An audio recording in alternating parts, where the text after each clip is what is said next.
Praise the Lord. ஆண்டவர் இரட்சகருமாகிய இயேசு கிறிஸ்துவின் நாமத்தினாலே உங்களை வாழ்த்துகிறேன். கர்த்தர் நல்லவர், அவர் நன்மையானவர்களை செய்கிறவர். பிரியமானவர்கள், நாம் வாழுகிற உலகத்திலே ஒவ்வொரு மனிதனும் ஒரு தேடலோடு வாழ்ந்து கொண்டிருக்கிறோம். பணத்தை தேடி ஓடுகிறவன் இருக்கிறான், பொருளை தேடுகிறவன் இருக்கிறான், இன்பத்தை தேடுகிறவன் இருக்கிறான், நிம்மதியை தேடுகிறவன் இருக்கிறான், உலக சந்தோஷத்தை தேடுகிறவன் இருக்கிறான். எல்லா மனிதர்களுக்கும் ஒரு தேடுதல் இருக்கிறது.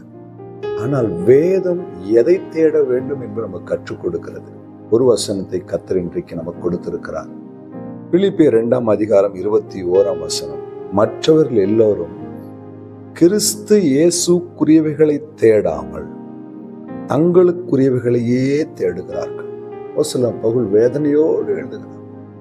நீ தேட வேண்டிய காரியம் ஒன்று இருக்குது. கிறிஸ்துவுக்குரியவைகளை தேடாமல் தங்களுக்குரிய சுயத்துக்குரியவைகளை தேடிக்கொண்டிருக்கிற மனிதர்களை பார்த்து இந்த வார்த்தையை அவர் சொல்லுகிறார். வேதம் சொல்லுகிறது, முதலாவது தேவனுடைய ராஜ்யத்தையும் அவருடைய நீதியையும் தேடுங்கள், பிறகு இவைகள் எல்லாம் உங்களுக்கு கூட கொடுக்கப்படும்.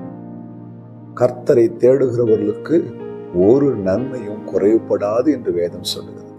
இந்த வார்த்தை கேட்கிற பிரியமான என் அன்பு தெய்வ பிள்ளைகளே, கிறிஸ்துவுக்குரியவைகளை தேடாதபடிக்கு சுயத்துக்குரியவைகளை தேடி ஓடிக்கொண்டிருப்போமானால் இந்த உலகத்திலே நாம் பரிதாபத்துக்குரியவர்களாயிருப்போம். கிறிஸ்துவுக்குரிய காரியங்களை தேடும் பொழுது நமக்குரிய காரியங்களை இரட்டிப்பாய் அவர் நமக்கு தருவதற்கு வல்லமையுள்ளவராயிருக்கிறார். நாம் என்ன செய்கிறோம்? உலகத்தை தேடுவதில் தான் குறியா இருக்கிறோம். இந்த வார்த்தை உங்க கூட பேசட்டும். உலகத்தின் காரியத்திலே குறியா இருக்கிறோம். ஒரு ஜெப நேரத்துல கூட சாக்கு போக்கு சொல்றோம். அநேக ஜெபங்களை நம்ம கலந்து கொள்வதில்லை. ஆண்டவுக்குரிய காரியங்களை, கர்த்தரை தேடுவதற்குரிய காரியங்கள்ல அநேக சாக்கு போக்கு சொல்றோம், அநேக தடைகளை சொல்லுகிறோம், அநேக பொய்களை சொல்லுகிறோம். ஆனால் உலகத்தை தேடுவதில் உண்மையா இருக்கிறோம். ஏன் நம்முடைய ஆசீர்வாதம் தடைப்பட்டு கிடக்குதுன்றது ஒரு நிமிஷம் உங்க உள்ளத்துல கை வச்சு நீங்க யோசித்து பார்த்தீங்கன்னா, இன்றைக்கு ஆவியானவர் உங்களோடு கூட பேசுவார். உலகத்தை தேடுகிறதில் நீங்கள் காட்டுகிற ஆர்வத்தையும் உற்சாகத்தையும் சந்தோஷத்தையும் கர்த்தரை தேடுவதிலே காட்டுறீங்களா? எவ்வளவு சாக்கு போக்கு சொல்றீங்க.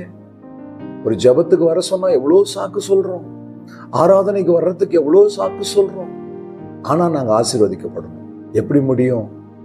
சாத்தியமே கிடையாது. கர்த்தரை தேடுறவங்களுக்கு தான் ஒரு நன்மையும் குறைவுபடாது.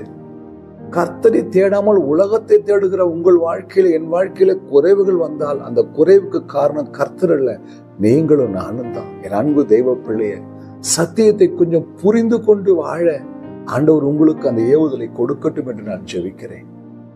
ஆண்டவருக்காய் நீங்கள் இழக்கிற நேரம், ஆண்டவருக்காய் நீங்கள் இழக்கிற பலன், ஆண்டவருக்காய் நீங்கள் இழக்குகிற பணம், பொருள் எல்லாவற்றையும் கர்த்தர் பார்த்து கொண்டிருக்கிறார், கணக்கு வைக்கிறார்.